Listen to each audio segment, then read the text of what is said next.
ओम श्री केदारनाथ धाम की अत्यंत विस्तृत पावन कथा। हिमालय की दिव्य श्रृंखलाओं में जहां बादल भी शीश झुकाकर चलते हैं और बर्फ की श्वेत चादर ओढ़े पर्वत तप में लीन रहते हैं, वहीं विराजमान है भगवान शिव के पावन चरण केदारनाथ धाम। ये केवल एक तीर्थ स्थल नहीं, बल्कि तप, त्याग, पश्चाताप और करुणा की जीवंत गाथा है। हिमालय केदारखंड का पवित्र महत्व। प्राचीन ग्रंथों में हिमालय के इस भाग को केदारखंड कहा गया है। कहा जाता है कि यहाँ देवता भी तपस्या करने आते हैं। ऋषि मुनियों की साधना से ये भूमि सदैव ऊर्जावान रही है। स्वयं नारद मुनि ने यहाँ भगवान शिव की महिमा का गुणगान किया था। महाभारत के बाद पांडवों की व्यथा। महाभारत युद्ध समाप्त हो चुका था। विजय पांडवों की हुई, परंतु उनके हृदय में आनंद नहीं था। युधिष्ठिर बार बार कहते, राज्य मिला है पर शांति नहीं। ऋषियों की सलाह पर पांडवों ने निश्चय किया कि वे भगवान शिव से क्षमा याचना करेंगे, क्योंकि केवल शिव ही पापों का दाह कर सकते हैं। शिव की खोज में कठिन यात्रा। पांडव काशी पहुंचे, परंतु भगवान शिव वहां से अंतर्ध्यान हो चुके थे। वे गुप्त काशी पहुंचे, जहां शिव गुप्त रूप में तप कर रहे थे। वहां भी दर्शन न मिले। अंततः वे हिमालय की दुर्गम घाटियों, तेज हवाओं, बर्फीले तूफानों को पार करते हुए केदारखंड पहुंचे। नंदी रूप और शिव की लीला। यहाँ भगवान शिव ने स्वयं को नंदी रूपी बैल में बदल लिया और पशुओं के झुंड में जा मिले। भीम को संदेह हुआ। उन्होंने बैल को पकड़ लिया, तभी वो धरती में समाने लगा। भीम ने पूरी शक्ति से उसकी पीठ पकड़ ली। उसी क्षण शिव 5 भागों में प्रकट हुए। ये लीला ही पंच केदार की उत्पत्ति बनी। पंच केदार का रहस्य। भगवान शिव के 5 अंगों ने 5 पवित्र स्थलों को जन्म दिया। केदारनाथ पीठ, तुंगनाथ भुजाएं, रुद्रनाथ मुख, मध्य महेश्वर नाभि, कल्पेश्वर जटाएं। आज भी भक्त पंच केदार यात्रा कर मोक्ष की कामना करते हैं। केदारनाथ ज्योतिर्लिंग की महिमा। केदारनाथ में शिव स्वयंभू ज्योतिर्लिंग के रूप में विराजते हैं। यहाँ शिवलिंग त्रिकोणाकार है, जो उनकी पीठ का प्रतीक माना जाता है। पांडवों ने यहाँ पत्थरों से मंदिर का निर्माण कराया। आदि शंकराचार्य और पुनरुद्धार। कहा जाता है कि 8वीं शताब्दी में आदि शंकराचार्य ने इस धाम को पुनः प्रतिष्ठित किया।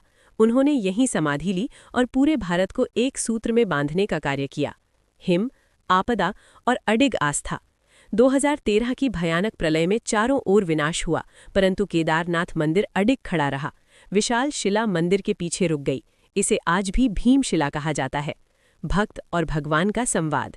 केदारनाथ में कोई खाली हाथ नहीं लौटता। यहाँ शिव मौन में बोलते हैं और भक्त आंसुओं में सुनता है। केदारनाथ का संदेश। केदारनाथ सिखाता है, पश्चाताप से पवित्रता आती है। अहंकार नहीं, समर्पण चाहिए।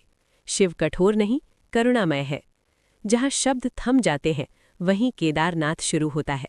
जय जय केदारनाथ बाबा, जय जय भोलेनाथ। हिम शिखरों में वास तुम्हारा, 3 लोक के तुम ही स्वामीनाथ। हिमालय की गोद में बैठे शांत स्वरूप महादेव। बर्फ से ढकी उन चोटियों पर गूंजे हर हर महादेव। मंदाकिनी बहती चरणों में पापों को हर ले जाए। जो भी आए शरण तुम्हारी, भोले उसे अपनाए। जय जय केदारनाथ बाबा, दुख हरने वाले नाथ। ना सरल है तेरी डगर बाबा, ना आसान है ये राह, लेकिन जो श्रद्धा से चल पड़ता, उसे मिल जाता तेरा साथ।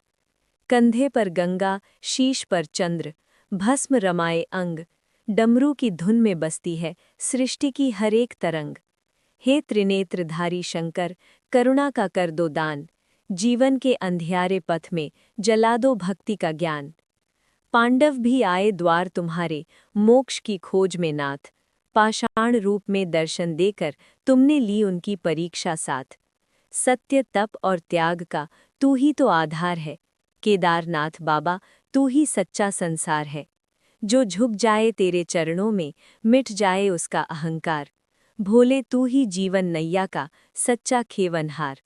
कभी आंधी कभी तूफान आए, डोले जीवन की नाव।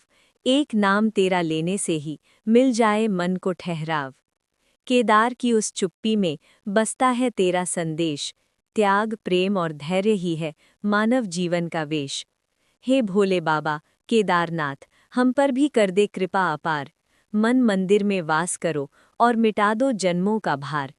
जय जय केदारनाथ बाबा, जय जय भोलेनाथ। जब तक सांस चले इस तन में गूंजे हर हर महादेव साथ। हर हर महादेव।